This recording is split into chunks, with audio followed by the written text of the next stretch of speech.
Hello friends, good evening. আজকে যাচ্ছি হচ্ছে মেলা দেখতে। আর আমাদের এখানে সতী মায়ের মেলা আছে। সতী মায়ের মেলা শুরু হয়ে গেছে দোলের দিন থেকে, আর ভীষণ ভীষণ কিন্তু ফেমাস মেলা। আর এই মেলাতে কিন্তু যারা দূরের আছো, যারা না জানো যে এই মেলা সম্পর্কে, অবশ্যই আসতে পারো। আর মায়ের কাছে যা খুশি মানত করে যাবে, দেখবে সব ফলে। তো আজকে অনেক দিন হলো দোল দোল উৎসবে মেলাটা বসেছে। এই মেলা ভেঙে কিন্তু আবার অন্য জায়গায় চলে যাবে। এবং সেই মেলাতে যখন যাব তখন তোমাদের সাথে সেই মেলারও পরিচয় দেবো। আর আজকে আমরা দুজনে যাচ্ছি, আমি আর আমার বর যাব মেলাতে। তো তোমাদের সাথে সেটাই শেয়ার করব। চলো, রেডি হয়নি তো, চাটা খাওয়া হয়ে গেছে। তো চলো, এখন রেডি হয়নি, দেখা। এই যে রেডি হয়ে গেছে একদম। হয়েছে তোমার? হ্যাঁ, চলো। আচ্ছা। তো আর এইদিকে আমিও হয়ে গেছি, দাঁড়া দেখাচ্ছি। আর এই যে আমিও কিন্তু রেডি হয়ে গেছি। তো চলো আগে চলে যাই মেলায়। তো চলে এলাম আমরা মেলায়।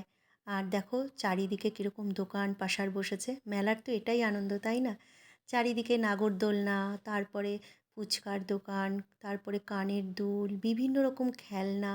আর দেখো বাচ্চাদের বেলুন।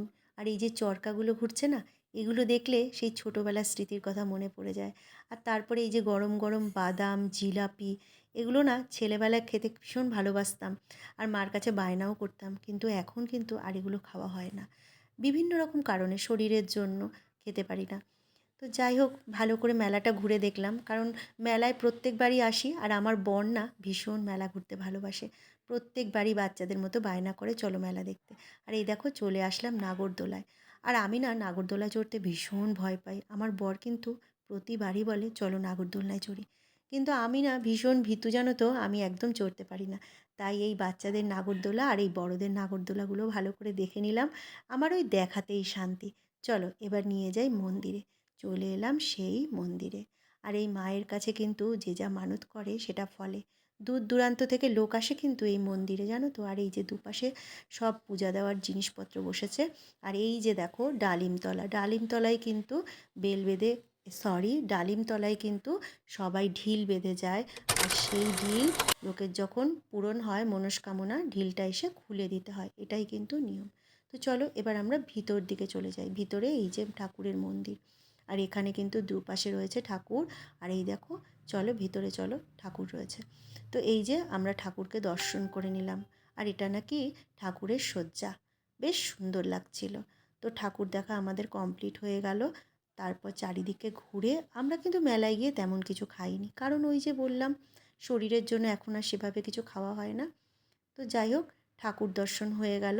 আর চারিদিকে সব দেখলাম। আর এই দেখো, দেখেছো গ্রিলের সাথেও কিন্তু ঘোড়া বাঁধা আছে, অনেকে এখানেও বেঁধে যায়।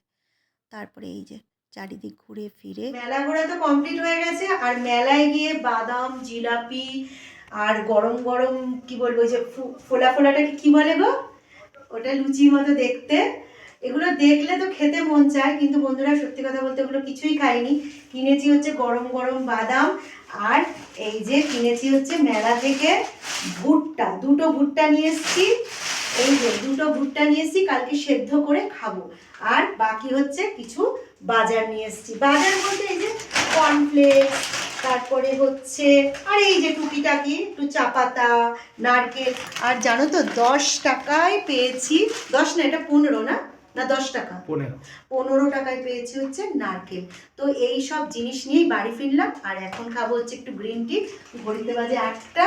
তো চলো, মেলা কিন্তু ভীষণ ভালো ঘোরা হয়েছে। তোমরাও যদি কখনো আসতে চাও এই মেলায় কিন্তু আসতে পারো, বেশ ভালো লাগে। আর মায়ের কাছে যা মানত করবে সেটা করতে পারো, এবং পরবর্তীতে ঢিলটা এসে খুলে দিতে হয়। তো চলো, ভিডিওটা ছিল এই পর্যন্ত।